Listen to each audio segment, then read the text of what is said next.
All right, here we are, ready for another episode of Coffee with the Founder. It's a little late for coffee, so I got my water. I'm drinking today, Right here with you.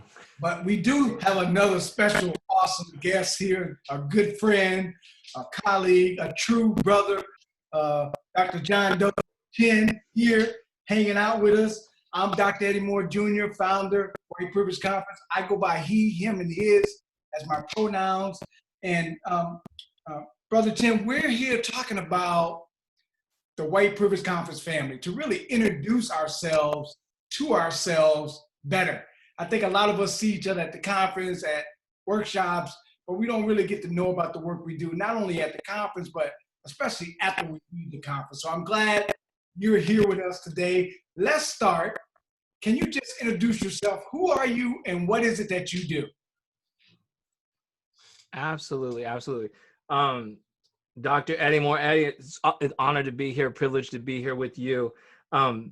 So glad to be here. I'm checking in with you from Seattle, Washington today, homeland of the Duwamish Coast Salish. Shout out to the peoples at the mighty Ho-Chunk Nation, just the folks around, the indigenous folks around Green Bay, to remember that we're always on indigenous lands. And I think that's really important for me to name and to recognize as a person who has indigenous roots, but not to these lands, not to the US, but to my home island of Taiwan. Even though I wasn't born there, I was born in the States. I've always had family. I was born to international students who didn't know whether they could stay in the US or whether they'd have to go back or where in the world they would go. And so naming and acknowledging our indigenous roots in the ways that the world has tried to rewrite histories, to ignore our indigenous histories, to our indigenous folks, when in fact, Native folks are surviving, resisting, thriving in so many spaces and places. And in this time, with the coronavirus, and really in all times, I appreciate the leadership of the Native folks in my life. So including so many of the folks that I've gotten to partner with and Ho-Chunk Nation through the SEED project, which is the National SEED project, that's SEED for Seeking Educational Equity and Diversity. We're in our 34th year now of doing professional development work with community leaders, with educational leaders who are thinking about how to create conversational communities that can drive change, right? In 34 years since Dr. Peggy McIntosh and Emily Stile co-founded the project, in the early years leading it with co-director Dr. Brenda Flieswith-Hawks from Santa Rosa Junior College.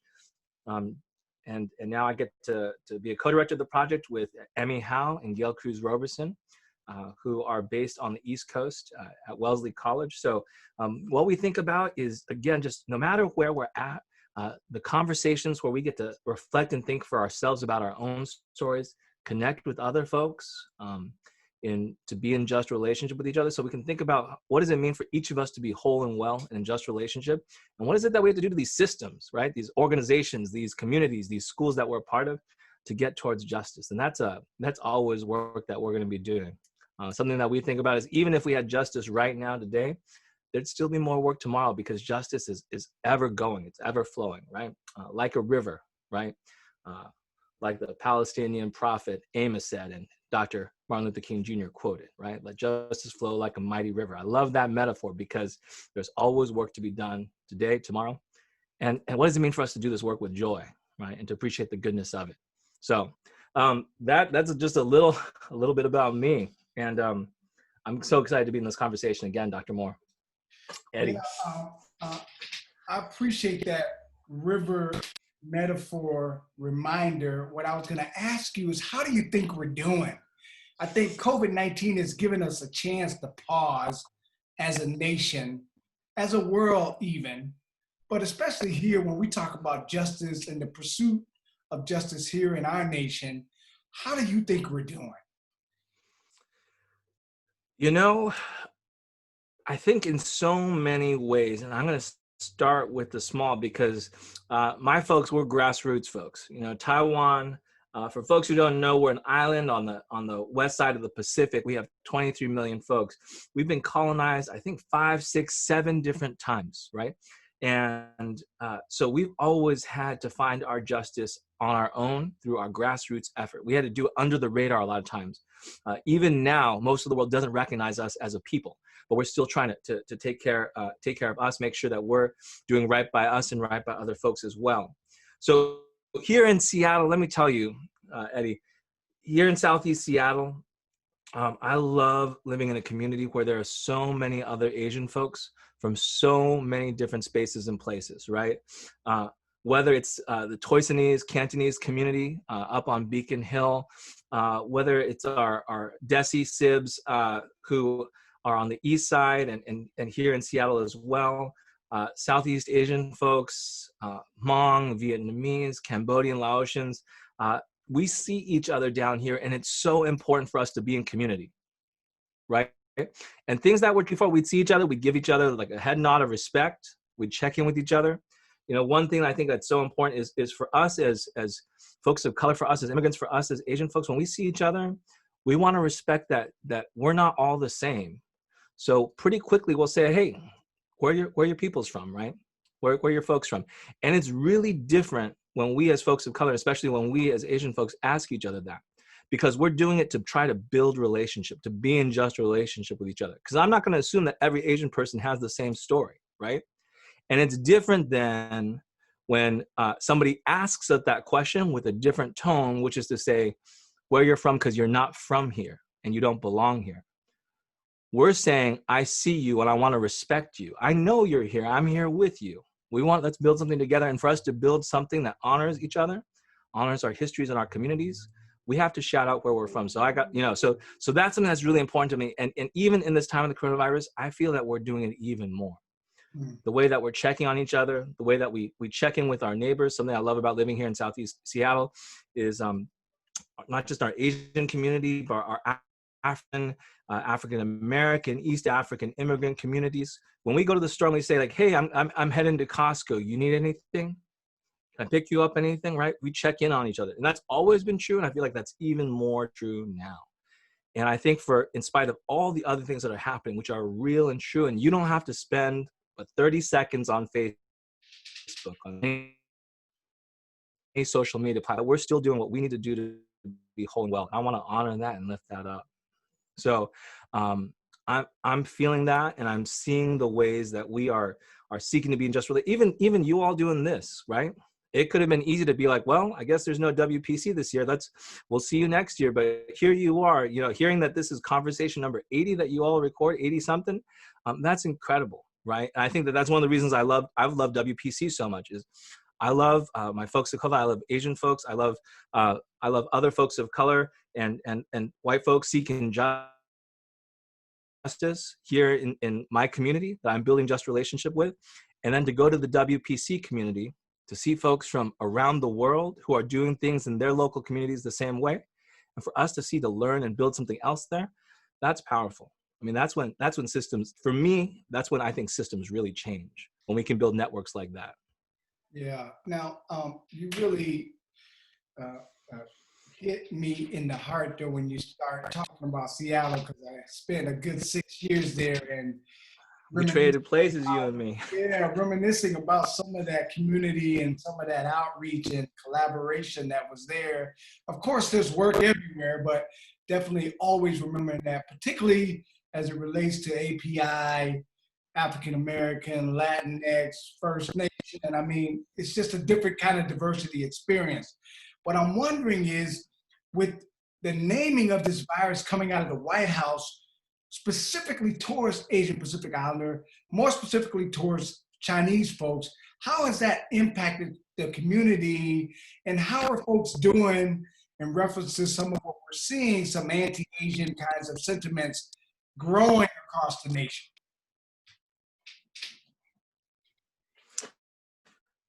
I think that's right. And I think that, I mean, again, I'm glad we have numbers here. I'm glad we have community here. And we don't have numbers here in the way that we're trying to be aggressive, or our numbers have to mean anything less for anyone else. And that's real, important to talk about as we potentially play into racism against other folks of color. So we have to acknowledge the space that we take up. right? And I think it's a huge challenge for us as Asian folks to recognize the ways that at times we get privileged. Now, I'm using a passive voice to say that we get privilege put on us, right? It's offered like a reward, a carrot, right? Follow the rules, do what the system says, and you will receive X and Y and Z. So here at the University of Washington, where I'm a faculty member, we have between 35 and 40% of our students are Asian. That's deep. That's so many. That's like thousands of us, over 10,000 Asian folks, probably closer to 20,000 Asian folks in our community. And folks will be walking up and down University Ave, Asian students, and they'll still have glass bottles thrown at their heads, right? That happened before, it's happening more now. They'll still get told that they can't enter restaurants or stores, right? They'll get told to leave because of that fear, that panic. They'll get told by faculty members who have PhDs working at one of the top public universities in the country that they have to leave the classroom until they show a doctor's note saying that they don't have coronavirus, when nobody else in the class is being asked that, right? So all of that's happening here in this space and place and time. And what it reminds me of is sometimes we think about racism as a function where the people in the smallest group are marginalized, and that does absolutely happen. Erasure is absolutely real. But another way that racism happens is you look at who's closest to threatening you and you try to bring them down. And by you, I'm talking specifically about white supremacy, right? The notion that there is a system of racial hierarchy, right? And we have to be aware of that power. So we're seeing that happen quite a bit here. And I'm thinking too about the consequences of gentrification, where so many of our family shops, restaurants, stores that are being hit and hurt in this time, that are going to be evicted, that are going to be closed for business. That's happening in our communities of color. That's happening in our Asian communities. Eddie, you know, in the international district here, and I'm absolutely terrified what's going to happen to our international district when this is all said and done, right?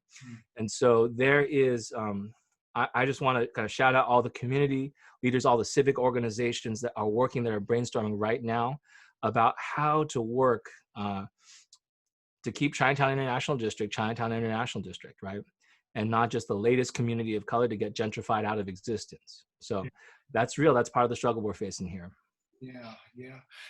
You know, being at the university, I wonder, and teaching some of the subject matter that you teach, particularly as it relates to white supremacy and some of the work Seed does, what's your sense of the millennial generation? I mean, you're working with a lot of 20-somethings, or, you know, experiencing a lot of 20-somethings in your class and around the university. What's your sense of their understanding and grappling with issues of white supremacy as opposed to issues of diversity? That is really real, Dr. Moore.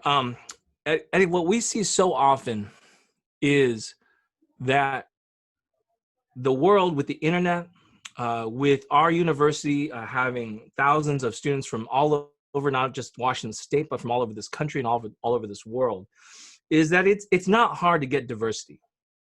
When you have over 40,000 students, you can find one of just about any group you want to look for, right? And anybody can say, I go to a diverse school and feel good about it, right?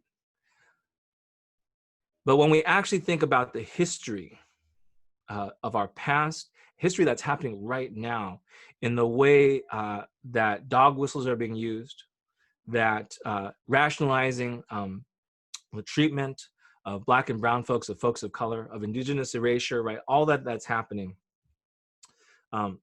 It's not hard to get to those stories, but then for us, for me as a faculty member, for me as a community member, for me as a family member, for our students, for all the identities and roles that they have as well, for us to think about what is it that we can actually do, that's where it gets tricky. That's where it gets hard, right? And millennials have access to so much information. I mean, all of us do as part of this millennial generation. We have access to information we didn't have before, right? When we go around and we ask folks what their experience is, right, with seeing faculty members who look like them, reading course materials written by folks who share their same identities, right? When we talk about what's the way people are being depicted, right? The way Asians are being written, is it about Asians for Asians, or is it about Asians for other folks from other perspectives? When we get to that critical analysis, to me, it makes me think about, you know, whenever I drive somewhere and I see a a mountain off in the distance or a hill. I'm like, oh, that looks gorgeous. That looks beautiful. I think I want to go hike that. I think I want to go climb that, right? And the closer, and from afar, it says, well, that looks tall, but it looks like it's possible. And you get closer and closer, and you get up to the foot of that mountain or that hill that you're trying to climb, and you think to yourself, who am I kidding? I can't do this. And I think the effort it will take, the faith in each other and the faith in justice it will take to actually build movements that shift systems, that is the question. I think that's the big question for this generation, for all of us, right? Is to think about, we know more than we've ever known. Can we remember who we are? Can we remember what's possible when we work together, right? I think about that a lot.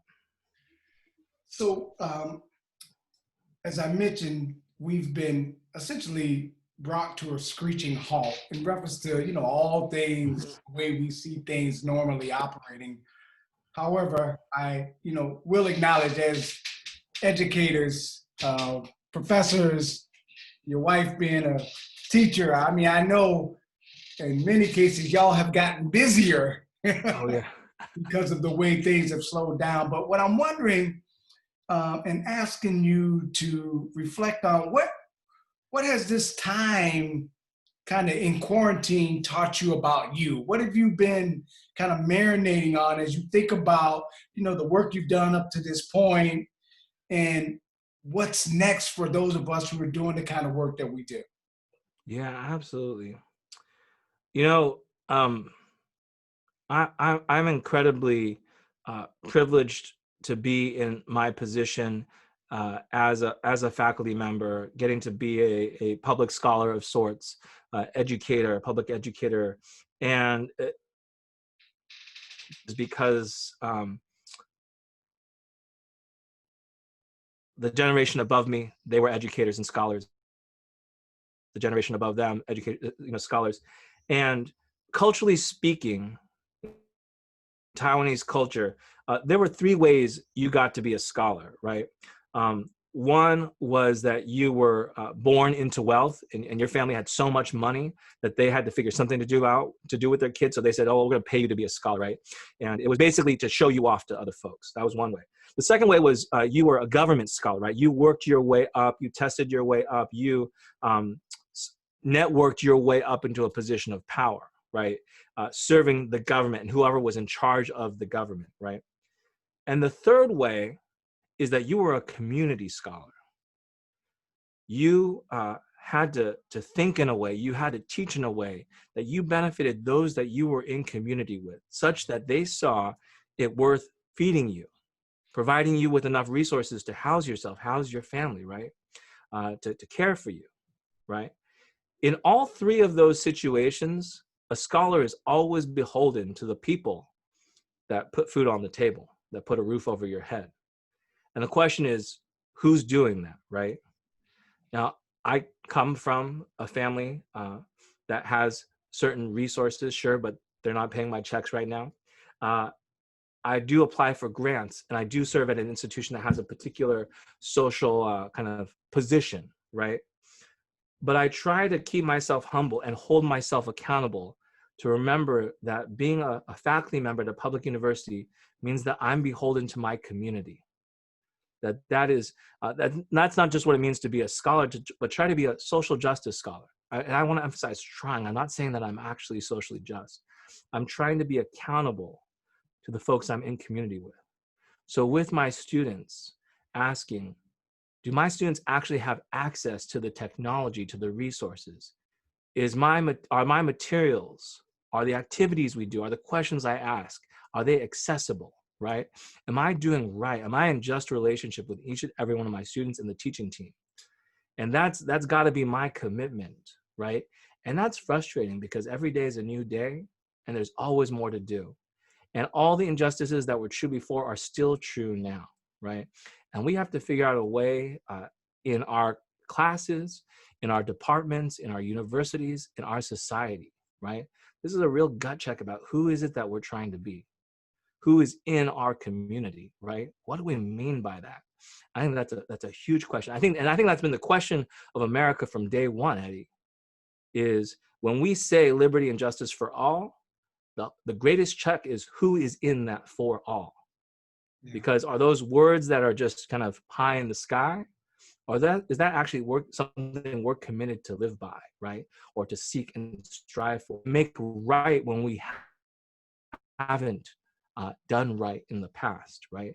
And that's the need for folks, you and I, right? Both men of color, both papas of color, right? Educators of color, but from different racial backgrounds, living in different geographies, for us to say, how are we accountable to each other? What is it that I need to do in this to be proud that I'm Taiwanese-American, to show my solidarity with the people of Hong Kong whose existence right now is being threatened, and also to say the name of George Floyd, right? To call for justice against anti-Blackness, right? To celebrate Black pride, Black power, Black love, Black creativity, Black magic, all of that, right? What is my responsibility to that? How is it that we can work together, right? And it's hard. It's so challenging in moments like this. That's why I appreciate being in conversation with folks like you, because in those moments where my energy goes down, getting to partner with folks like you and say, how are you keeping on? What's giving you strength in this moment? That's what I need to hear. That's what keeps me accountable and also keeps me going. Also gives me joy. Just to start off this phone call with a smile, to see your face, that gives me strength to press on. Yeah, I appreciate that. It's always good to be in collaboration. WPC was a big loss, because I think that was one thing that we all look forward to, in addition to all the knowledge. It's just that family check-in, that recharge. And I know I still, just need that and miss that so much. So let me ask you about how you got here. Did you grow up saying, I'm going to be a public intellectual, a scholar, a researcher? I mean, how did you get to this point? I love that question. I love your questions, Eddie. And I want to think, no, I didn't think so. I went to school. So again, I was born to folks who were international students. They didn't know if they were going to stay or they were going to go. So by the time I got to kindergarten, when I got to kindergarten, the only English I knew was from television, right? And otherwise we spoke Taiwanese and Mandarin at home. So I got to school on the first day of school. And up to that point, my name's Jondou. So in Taiwanese families, John is my generational name. I'm Jondou. My brother is James Jondou Chen, right? And so John, we both share that. And Do is my family name. So growing up, my families, all my relatives, I know you're my blood if you call me Do, right? Or Do, right? And I get to school and my mom says, okay, I remember her saying the word, this is like something like, this is John, right? She kind of gave me this Americanized nickname. And I said, who's that, right? and then all the folks around me, they started talking. And pretty quickly, I realized I didn't know what they were saying, right? Because my English wasn't that good. Watching Sesame Street, what didn't prepare me for kindergarten, schoolyard conversations. And two, I knew they were laughing at me, right? I knew they were getting at me. And so that day in kindergarten, I think that's when I became a social scientist. That's when I had to watch the world, read the world, and figure out how to respond to it, right? And that wasn't for anybody except for me, just to make it, right? And I feel like there are still days and there are still times, even now on this call, when I make a mistake with what I'm saying, when I don't quite say what it is that I intend to say, when I want to call you Dr. Moore because that's the respectful thing to call you, and I was raised to respect, to pay respect to folks. And you're like, you told me before this call, call me Eddie, Jondou, call me Eddie. And I struggle with that. I think to myself, man, these folks who are watching this must think that I'm a fool. There's that immigrant kid again, right? Yeah. And I beat myself up about it, right?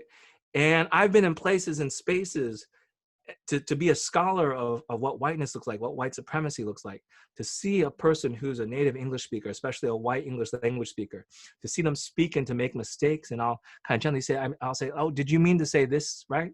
You meant this instead? And then to see people say, yeah, you know what I meant. Like it's nothing. And I think to myself, how in the world did they do that? How was it so easy for them just to say, yeah, I made a mistake and move on from it, as if they knew that I wasn't going to hold it against them, right?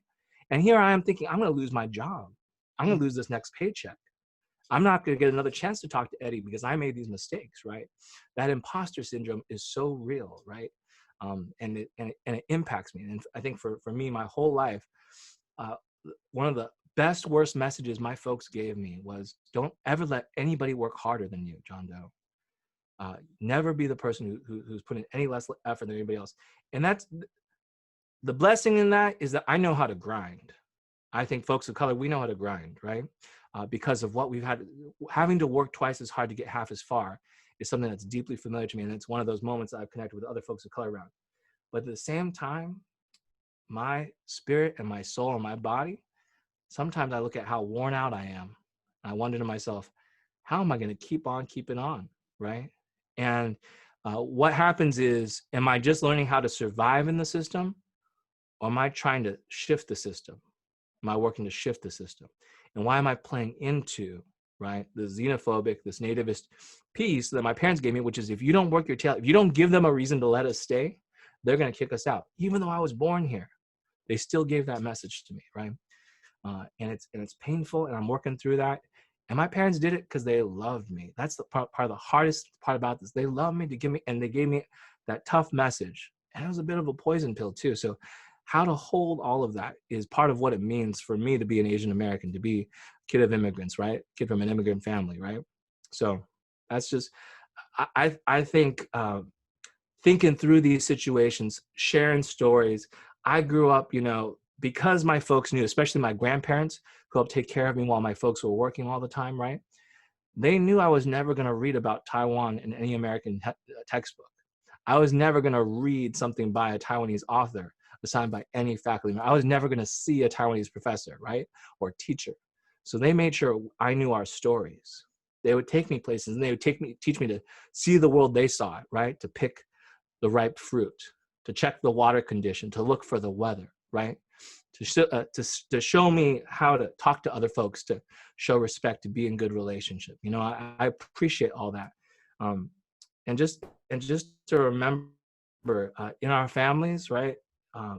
For my folks, funny story was, when I was in graduate school, there was one time I got to be part of a group of students who led a protest around some racist things that happened in New York City. And I remember sending the video clip to my mom, right? It was posted on YouTube, and she got to see me doing something I thought that was big, right? And she called me up and she said, "Hey, Mr. Social Justice, you think you're so great because you made the evening news. Congratulations. If we were back in Taiwan, you would be dead," right? The nail that sticks up gets pounded down. And that's not just about kind of people calling you names or putting you down, but that's when the government would come and get you, right? And she said, you want to work for social justice? She said, the social justice leaders who really got things done where we come from when we were coming up, they're the folks that nobody knew what they really did, but they got stuff done, and then they went home to their families at night, right? They never let their egos get in the way of their work and their family's well-being. And for me, I try to hold on to that. Yeah. It's hard. Yeah. It's hard when, we live in a world where there's so much hype, there's so much social media presence. But for me, just to remember, keep at it, right? Yeah, yeah. That's helpful. I was wondering what advice you give any students or graduate students that may want to be a professor someday, or do some of the work you do. What's your advice to those folks who come to you and say, I want to do this. How do I get started? What should I do? What's your advice for those that we'll have to replace ourselves with? Oh, yeah. No, absolutely. Take time. I think, I don't know of anything that's real in this world that doesn't take time. And for so many of our customs, our traditions, our rituals that we have across our cultures that we've created here in the US, in spite of all the oppression that we face, everything takes time. Spending time with people, being in just relationship, right? So if you're seeking to pursue a path, check in with the folks who are already there. Check in with the folks who've tried to go where you're going, right?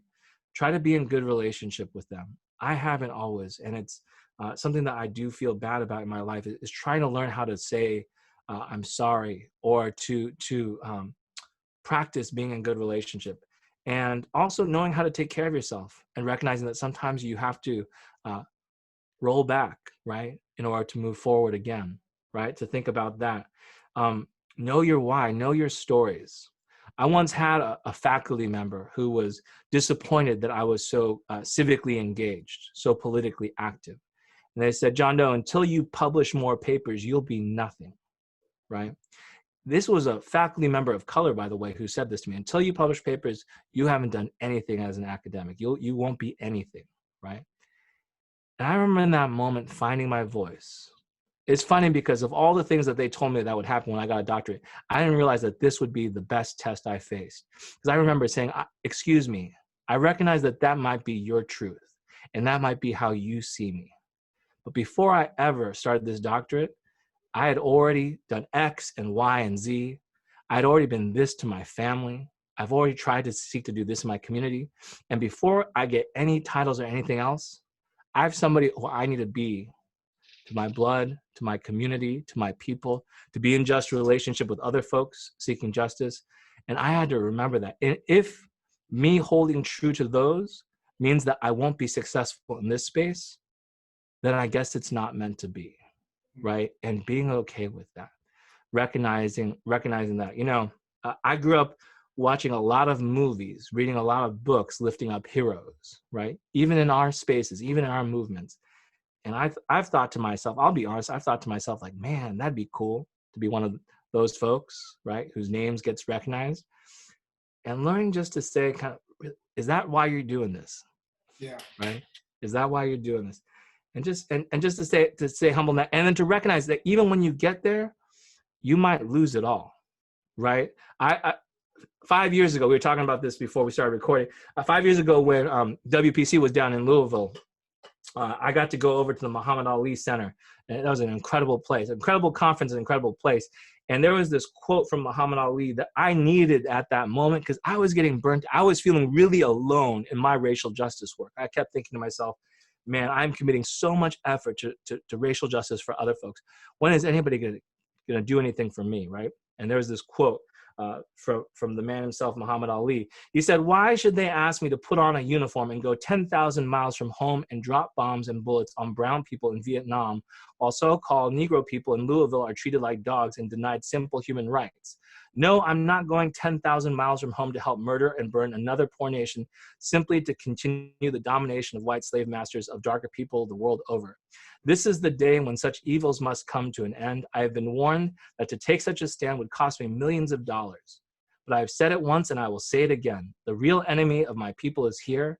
I will not disgrace my religion, my people, or myself by becoming a tool to enslave those who are fighting for their own justice.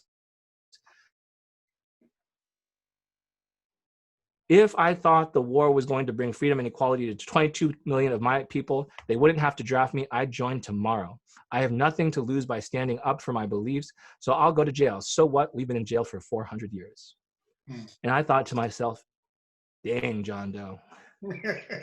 He said that and he did that. He gave up those titles. He gave up that money before I breathed a breath in this life. Yeah. There's a debt that I have to repay. Yeah. Right? To folks like Muhammad Ali, right? To the folks who mentored me, who raised me up, right? Even though I never had a Taiwanese teacher in my life, I was blessed. I had 4 Black male educators in my life. Dr. Ken Anderson, Coach Earl Faison, Sheldon Reed, and Donald Burrows, right? Who called me in as a man of color, not a Black man, as an Asian man. They saw me and they said, like, are you for real? And I had to show up, right? But they said to me, they showed me what it was like, what it means, what I have to think about, right? I had June Rains, Native Hawaiian, woman coach Felix Hernandez, right? Just folks who looked out for me, right? I just want to shout out all their names, all the folks who did work with me and who took a chance to be in solidarity, right? With this young Asian kid coming up who's trying to learn English and figure out who I was. So gratitude for that, right?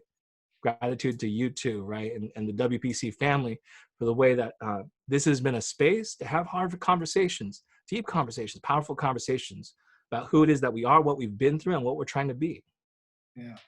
We'll make sure we link that Muhammad Ali quote, and it's such a great reminder how much people liked him near the end of his life, but in the time he was really fighting for justice, and it costing him millions of dollars. He didn't win a lot of fans, and I think this was a great reminder. I was wondering if you could just teach me something that I should know, 3, 4, 5.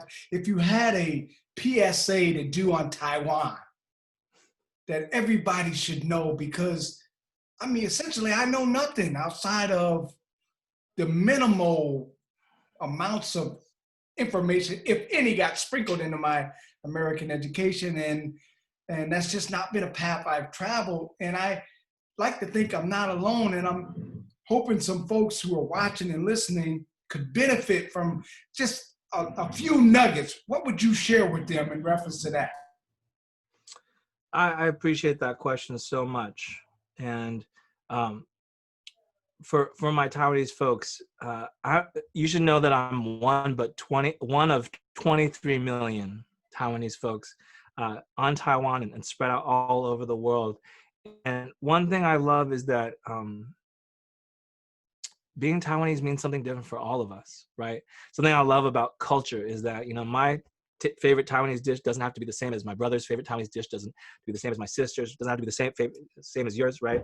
The way I understand being Taiwanese is different than Jeremy Lin's, but we bear some similarities as well, right? And what I love nowhere, back in the day, I think it was 2003, 2006, when SARS happened, right? Taiwan, you couldn't let us participate. We didn't get the same benefit the last time there was a global pandemic. So we had to build up systems ourselves. I was back in Taiwan back in December to see my family. And there was a heat check on every single person. They didn't hold anything up to your head. It was just infrared, just to check body temps, to let people know, hey, you might be a little under the weather, right? Take care of yourself. And if you need to go to a hospital, check in, right? So we're figuring out a way to do it. We've had to stay under the radar. We are a sovereign people for over 30 years. President Tsai Ing-wen, is Taiwanese leader right now, trying to hold it down, trying to do it peacefully, right? Our own economy, our own money, our own cuisine, our own history. We have our own language. We're doing it all for ourselves. So if there's one thing I'd want you to know, it's that Taiwanese people that we belong. We do everything that a sovereign people should be doing. It's up to the world now to recognize us for being a free and sovereign people. So if there's a PSA, it's up to you. Yeah. We're good with us. It's up to you. And I think that it's so true. I mean, for me, maybe that's one of the reasons why I'm so with WPC and the struggle for racial justice for folks of color, is we have our own work to do, and we're good with who we are. The question is now, right? Is the system going to change so we actually can be who we claim we are, right? As a society. Yeah. I was going to ask you about young people, particularly high school, middle school age. Just wondering, what's your message to young people? I mean, if you had to give had the opportunity to give a message to kids 13 to 18, what's your message to young people based on the work you've done, the work you're doing, and the way you see the world that's ahead of them? Yeah, absolutely. You're the ones we've been waiting for. It's you. You're worth it. You are enough, right? And you got to pass that on. That's a message to hold on to, and that's a message to hold on by handing over to those who have yet to come, right? I think about all the ones who've struggled, who've suffered, who resisted, who thrived before us, all the folks, right? Across our different communities so that we could be here. And what a gift it is to be here, to have these opportunities, to have conversations like this, right? To wake up, to see my kiddos smile, right? To hear my parents' voice, right, on the phone, right? To see my folks in the street, right? to see us still doing us in spite of everything that is happening right now, to keep us from being us. We're still here. Yeah. And to remind young folks that they aren't the first and they won't be the last. And now is their time. Yeah. Yeah. I appreciate it. Can you, as we get ready to let you go, Doc, what's on the horizon? What do you got planned for the next 10 years? You got anything cooking, anything you're working on, anything you're excited about? And remind us how we can find more information about SEED, what folks can do to learn more about the work you're doing there. Yeah, I mean, nationalseedproject.org is where you can go to check out information about the SEED project. At the University of Washington, check out education communities and organizations, as well as the Education, Equity, and Society. One is an undergraduate program. The second one is a graduate certificate program. Those are all projects that I'm associated with, I'm affiliated with. Kind of appreciation to my community partners, the Southeast Seattle Education Coalition, Social Justice Fund Northwest. There's just the number of folks that I get to be here with, kind of on my shoulders, in my heart. It's countless. So I think rolling forward, just to continue to enjoy the possibility of life as it is and what it could be, right? To have more conversations like this and to see that next generation of leaders be them, right? Do them, right? Because it's incredible. Now I'm at a point where I feel I'm either at or I'm over the halfway point for my race, and it's felt good. And I'm starting to see folks pass me by, right? And to kind of learn as I'm kind of feeling my time, learning to celebrate, to wish them well, right? And to be a good race companion to them, right? In this struggle, in this work. So you're gonna see me on the back end of the race. Yeah. Cheering everybody else on. That's gonna be me. Yeah, I want to have one of those seats right next to you, my brother, right there. This has been so good and such a good reminder, and always appreciate not only the high level of excellence that you operate at and do the work with a foundation of just humility and love. And I always appreciate that. And Seed and y'all all, Gail, Emily, supporting me, the conference. So I just want to send a big hug or a big shout out to y'all for doing that. Let me ask you one last thing. We have a fun question we ask people. All right. Let me see if I'm ready for it. Yeah. Is there anything you've been watching or listening to or reading over quarantine that you'd like to share with us that we can add to our list? I'm always into music because art is where it's at for me. So new music that's coming out always moves me. So right now on my playlist, Sampa the Great just gets me moving in the morning. Also need to appreciate Kenton Chen, thinking about Madame Gandhi. Jeremy Ducher, just the number of artists, DJ Shub, the number just goes on and on, right? JB, the First Lady. So I could list music I'm listening to all day long, and there's always more. For whatever I say, there will always be more, and it's always going to be great. It humbles me to know that there are artists and folks out there doing things that I could never do, and just reminds me that we're all part of something bigger. So gratitude to you, gratitude to the art that's being created out there that honors the past and that creates new futures for us. Yeah, one last quick question. Since you're a Pacific Northwest guy, let me ask you this. Are you Sir Mix-a-Lot or are you Macklemore? Where are you? Where are you going to land? Oh my goodness.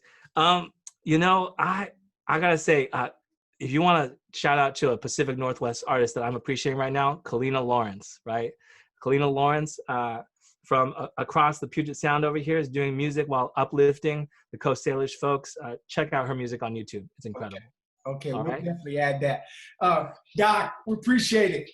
John, all right. I appreciate you hanging out with me, sending you a little Wakanda love, man. Stay safe. You too. All the same back to you, good folks of Green Bay. And again, Salutations to the Ho Chunk Nation. All right. Peace, Take brother. care now. Be well.